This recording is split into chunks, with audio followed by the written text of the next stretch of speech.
अस्सलामुअलैकुम वरहमतुल्लाहि वबरकातुहू।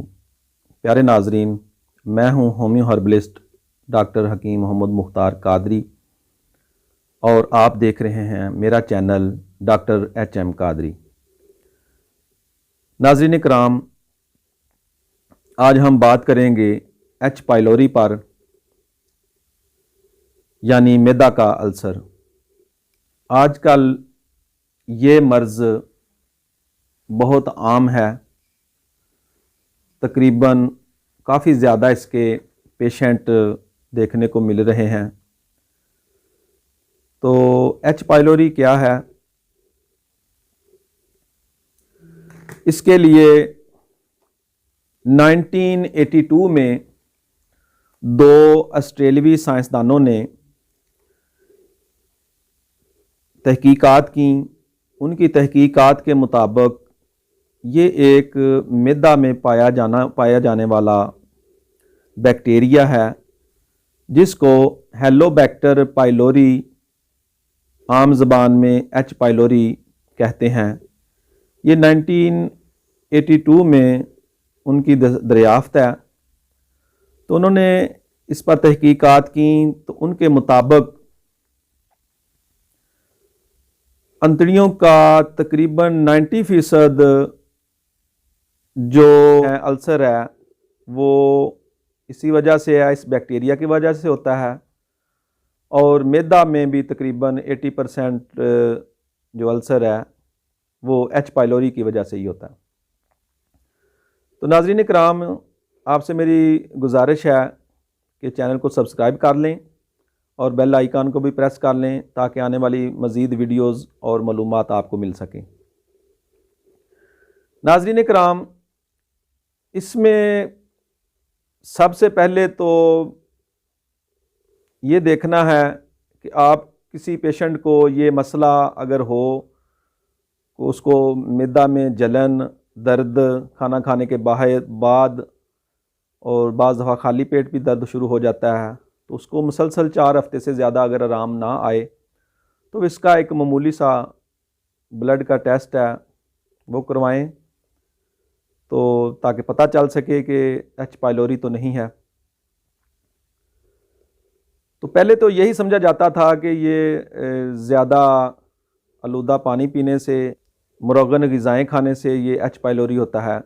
लेकिन ये जो ऑस्ट्रेलियाई साइंसदान हैं, उनकी तहकीकात के मुताबिक ये बैक्टीरिया की वजह से है। तो इन तहकीकात की वजह से उनको नोबेल इनाम भी मिला है। तो नाज़रीन इकराम, तिब्ब इस्लामी में इसका बहुत ही ज़बरदस्त और आसान इलाज है। उससे अल्हम्दुलिल्लाह काफ़ी ज़्यादा मरीज़ों को रिलीफ़ मिलता है, मरीज़ ठीक हुए हैं। और ये नुस्खा जो आपको मैं इसके बारे में बताऊंगा, वो आप लिख लें, बनाकर रख लें, कभी ज़रूरत के वक़्त काम आ सकता है। वैसे भी आम हालत में भी ये मैदा की सोज़श, अंतड़ियों की सोज़श के लिए भी मुफीद है। तो नाज़रीन इकराम, इसके लिए आप अज्ज़ा नोट कर लें। ये अज्ज़ा आपने कोशिश करके खालिस अज्ज़ा लेने हैं। पहले नंबर पर आप लिख लें हल्दी। ये हल्दी आपने गंडी वाली हल्दी लेनी है, पाउडर नहीं लेना, क्योंकि वो पाउडर में मिलावट होती है। ले लें ये 50 ग्राम। और सौंफ ले लें, सौंफ 50 ग्राम। और इसके अलावा मलट्ठी ले लें, मलट्ठी 50 ग्राम। ये 3 चीज़ें। इसके बाद आपने इसमें पुदीना, खुश्क पुदीना जो है वो शामिल कर लें। वो तकरीबन कर लें इसमें 75 ग्राम शामिल। इसके बाद अजवैन देसी, ये शामिल कर लें इसमें तकरीबन 50 ग्राम। और इसके अलावा गंधक आंवला सार, गंधक आंवला सार इसमें शामिल कर लें तकरीबन 40 ग्राम। तो इन चीज़ों को आप अच्छी तरह बारीक पाउडर कर लें। पाउडर करके किसी भी महफूज डिबिया में संभाल कर रख लें। तो इसका खाने का तरीका ये है कि आप इसको एक एक माशा सुबह दोपहर शाम नीम गर्म, बिल्कुल नीम गर्म पानी से खाएं। तो इंशाअल्लाह आपको इससे एच पाइलोरी में फाका होगा, सोजिश आहिस्ता आहिस्ता ठीक होनी शुरू हो जाएगी। लेकिन इसका मुसलसल और मुतवातर इलाज करना चाहिए। अगर फिर भी आपको फाका ना हो तो फिर किसी भी माहिर मुआलिज से मशवरा ज़रूर करें। माहिर मुआलिज से मशवरा करने के बाद उसके मुताबिक फिर इसका इलाज करें। लेकिन अल्हम्दुलिल्लाह इस नुस्खा से मरीज़ ठीक हो जाता है और मुकम्मल ठीक हो जाता है, मुकम्मल उसको शफा मिल जाती है। लेकिन ये ज़रा थोड़ा सा टाइम लगेगा, आहिस्ता आहिस्ता जाके मरीज़ ठीक हो जाता है। बाज़ दफ़ा लोग, उनकी ये कोशिश होती है कि हम 1-2 दिन में ही ठीक हो जाएं, तो ये 1-2 दिन में ठीक होने वाला मसला नहीं है, प्रॉब्लम नहीं है, ये आहिस्ता आहिस्ता ठीक होती है। तो नाज़रीन किराम, इसके साथ आप ग़िज़ा जो है ना वो बिल्कुल सादा लें। जौ का दलिया खा सकते हैं आप, गंदम का दलिया खा सकते हैं जो दूध में बना हो, पतला हो। इसके अलावा शोरबे वाला गोश्त इस्तेमाल कर सकते हैं जिसमें सुरख मिर्च ना हो, काली मिर्च हो, इसमें अदरक हो, ज़ीरा हो और अपना लहसुन भी थोड़ा सा डाल सकते हैं। इसके अलावा सब्ज़ी गोश्त बनाकर इस्तेमाल कर सकते हैं। वो बोटी आपने नहीं खानी, शोरबे के साथ रोटी खाएं। और सब्ज़ियों में जो सब्ज़ी गोश्त बनाना है तो उसमें भी आपने बोटी नहीं खानी, बाकी सालन के साथ खाना खा सकते हैं। सब्ज़ी गोश्त में जो है वो आप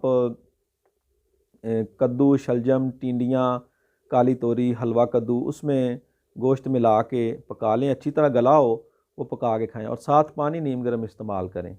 दूध इसमें आपने गाय का दूध इस्तेमाल करें, शहद मिलाकर इस्तेमाल कर सकते हैं। इंशाल्लाह आप चंद हफ्तों में काफ़ी ज़्यादा फाका आपको हो जाएगा और आप काफ़ी बेहतर हो जाएंगे। इसमें परहेज़ ज़रूरी है। मुरगन ग़िज़ाओं से तो मुकम्मल परहेज़ करें क्योंकि उससे जो सोजिश है जो वो बढ़ जाती है मुरगन ग़िज़ाओं से। तो ग़िज़ा में आप कोशिश करें कि सादा ग़िज़ा लें, तो इंशाल्लाह आपको इससे छुटकारा मिल जाएगा और आप मज़ीद पेचीदगियों से बच जाएंगे। तो ये आज का नुस्खा आपके लिए मैं लेकर आया हूँ। अल्हम्दुलिल्लाह ये आज़मूदा है, काफ़ी दोस्तों को, मरीज़ों को इस्तेमाल करवा चुका हूँ। अल्हम्दुलिल्लाह वो ठीक हो चुके हैं, मुकम्मल ठीक हो चुके हैं। लेकिन इसमें शर्त ये ही है कि आप परहेज़ मुकम्मल करें। परहेज़ के साथ इस्तेमाल करेंगे तो इंशाल्लाह आपको इससे छुटकारा मिल जाएगा। अस्सलामु अलैकुम वरहमतुल्लाहि वबरकातुहू।